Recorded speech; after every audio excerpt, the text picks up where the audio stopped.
Life as a man is exceptionally difficult. I say the most beautiful and the most terrifying thing about being a man is you're born without value. Society doesn't care about you. You're only going to be cared about based on how useful you are. You have the chance to build yourself up and become a superhero if you're prepared to do the hard work and be indefatigable enough to never quit. But if you're going to stand around and wait for a handout, nobody's going to ever respect you. And I think that a lot of people have forgotten about how difficult and how competitive it is as a man. We're always in constant competition with each other. And it's your duty as a man to stand up and say, I want to be as important and strong and good-hearted and God-fearing as possible, and I need to work hard to achieve those things. And the dangerous thing about overly emotional men is that they're dangerous. They're genuinely dangerous. This is what's crazy. All these people who talk about toxic masculinity and how bad it is for men to be traditionally masculine. A traditionally masculine man does things he doesn't feel like doing because it is his duty to do them. He charges into the burning building because it is his duty. Not because he feels like it, because it is his duty. We're now teaching the new generation of men that they don't have duty and they can just act on their feelings and act how they feel, and they don't have to act as a man should. Do you know what happens when you get men who just act how they feel? You get school shooters, you get violence. Men who do not control their emotions are dangerous. If you find a man who is stoic, he's not going to hurt people. He's going to sit and think about his actions very carefully, and he's going to be a good man who protects and provides for his family. You find a man who just acts out on impulse and does whatever he feels like, you're going to find a dangerous man. Sitting here telling men to cry more and act with their feelings, and it's okay to feel this way, that way, etc., and have no self-control. That is why we have the problems we have in the world. Absolutely not wrong. So when they talk about toxic masculinity, they have it completely inversed on its head, completely not wrong. We need to be teaching stoicism. We need to be teaching young men to understand that the world is very, very difficult. It's hard to be a man. You're going to feel bad sometimes. You just suck it up and perform anyway. Not to sit there, you cry your eyes out, or blame other people. And when bad things happen, they call traditionally masculine men. If you need a firefighter, you need a masculine man. When you call the police because of the problem you had, you want masculine men. And as soon as a woman or a man is in trouble, when you look for backup, you look for masculine men. And masculine men have a duty to provide and protect those they care about. We have a duty to do things we don't feel like doing because we know we're supposed to do them. And that's why we stayed in the Titanic and died. The real problem with the world is that there's an epidemic of cowardice, man. Men are cowards. We have an epidemic of cowardice. Everybody is so afraid. It's on the other side of fear that you're going to garner the respect of other individuals. You have to do things that they're afraid to do, meaning most likely you are also afraid. I've done a bunch of shit. I was afraid 87 times before I got in the ring and cage. It's scary, right? I lived a scary life. But by going through all of that, I am now respected. You have to learn to face your fear. I'm not saying not be afraid, because that's not brave. If you do something and you're not afraid, you're not brave. You have to be afraid and do it anyway. That's what courage is. So I'm not saying you can be as scared as you want, but you still have to go. We're living inside of a video game.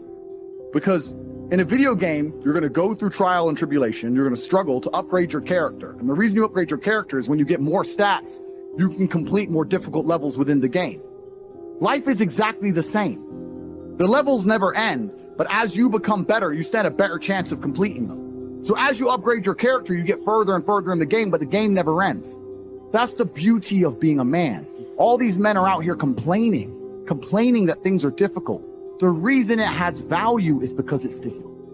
If it was easy, everyone would have it and it wouldn't have any value. Complain that it's hard to get a Lambo. The reason having a Lambo is cool is because nobody has a Lambo. How are you going to complain that it's hard to be the man, but then also understand that being the man has value? They are linked. You cannot separate the two. It's a logic fail. If you love the fact, if you love the idea of being that character you dream of yourself to be, then you should love the fact it's hard to become that man, because it means no one else can do it. There's no light without dark.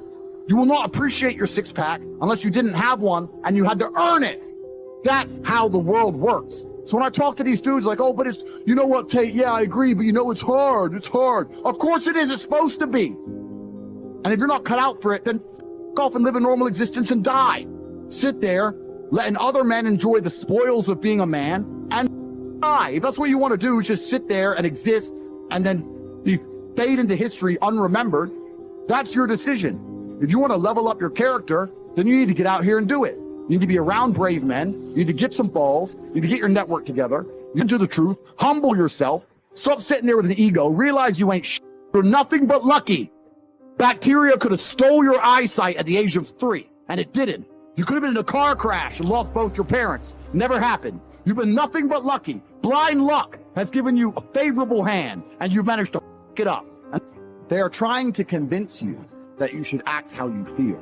You should show more of your feelings. If you feel this way, you should show it. If you want to cry, cry. Look, I have no problem with guys crying. Sometimes guys cry, right? My dad died, I cried. I've cried once in 10 years, but it's not a default emotion for me. Sometimes you cry, right? But what I'm saying is the reason they're trying to bring out emotionality in you is because most of the time you don't feel like doing the things you're supposed to do. But the true masculine frame throughout history was doing the things they didn't want to do, but they knew they had to do because they had honor and duty. That's what honor and duty means. Do you think the men on the Titanic wanted to stay on the Titanic? No, we're men. We have to stay. We're scared, but we must. It's our duty to let the women and children on the lifeboats. This is masculine duty. When you remove self-control from men, you get, not only do you get emasculated weak men, but what you also get is very dangerous men. Because the world at large is trying to tell you, just be more in touch with your feelings and everything's going to be fine. Men also have an innate desire, one, for conquest, and two, we have a biological response. We are very predispositioned to anger. You look at all these school shooters and these are men who can't control their emotions. That's all they are. Facts. They have no self-control. And then they go and do dangerous. A good man controls himself. I have absolute self-control. If I decide to smash your face in, it was a very conscious decision. Nothing to do with the fact I was angry. You understand? Emotional control is absolutely and utterly important as a man. Now, I'm not saying become a stoic dork, have no personality, be a boring. I'm not saying that. I'm saying that you need to understand as a man, there are certain principles under which you act, regardless of how you feel. Bam. I can wake up in a terrible mood. I can wake up sad. I can ache. I can have a busy day, stressed, etc. I will complete the same tasks as if I woke up in a fantastic mood. I'll do the same things because how I feel has no bearing on the things I'm going to do in my day because I have duty to myself and to my bloodline. So a lot of you guys out here are acting like fools because you feel like acting like fools. And what I'm going to say to you is, because you think there's something wrong with you, you go, well, I lack motivation. You hear this one? I don't have the motivation to go to the gym. Well, here's the news flash. Neither did I. And I still did it. So now what are you going to say? Now you have no excuse, right? Oh, you're scared to get in the ring. So was I. I still did it. Scared to get in the cage. So was I. I still did it. Being a man isn't about not feeling things. It's about acting the way you're supposed to act, regardless of how you feel. And I'm tired of hearing guys messing about how they feel. I don't feel motivated. I don't feel. Feel. Leave the feelings to the girls, right? That's what they do. We act. We're men of action. We get things done. That's how the world got built. All of it.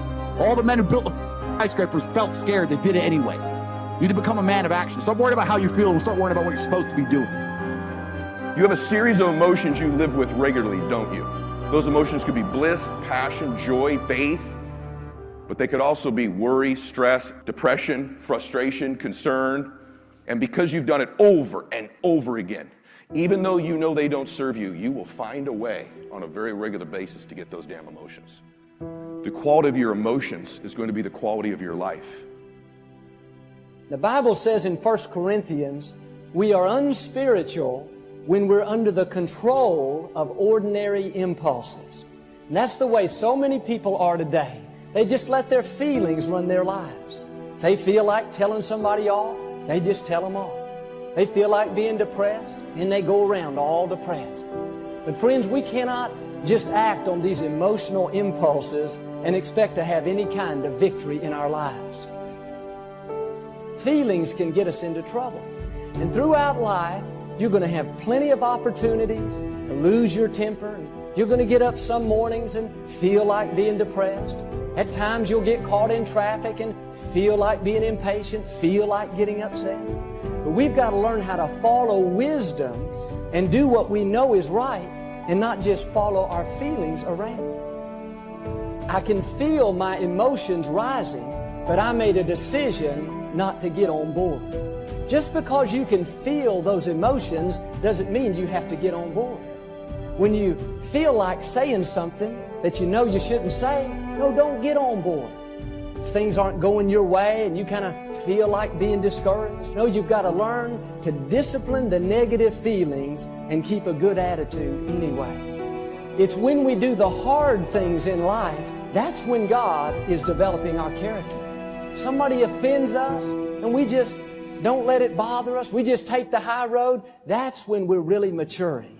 But the problem today is too many people are not willing to pay the price to walk in victory.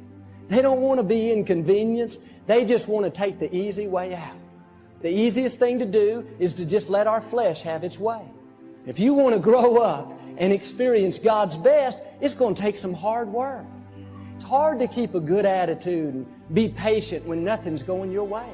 Sometimes it's going to make us uncomfortable. But I read where there are two kinds of pain in life. One is the pain of discipline. The other is the pain of regret. And if we live a lazy, undisciplined life and we act on these emotional impulses, we're going to make very poor choices that we regret later on. I mean, how many times have we acted on our emotions and said something that we know we shouldn't say, and later on it ends up hurting us in that relationship? Friends, the pain of discipline is minuscule compared to the pain of regret. No discipline at the time is pleasant, but later on it's going to bring you a harvest of great things. If you live on that shallow level of just always letting your flesh have its way, and I can tell you later on you're going to have some major regrets. If you allow yourself to just go around being upset, and impatient and stressed out, later on it's going to catch up to you. Later on it's going to affect your health. If you just are loose in your morals and you just do whatever you feel like doing, well, it may give you some pleasure at the time, but later on it's going to cost you a very heavy price.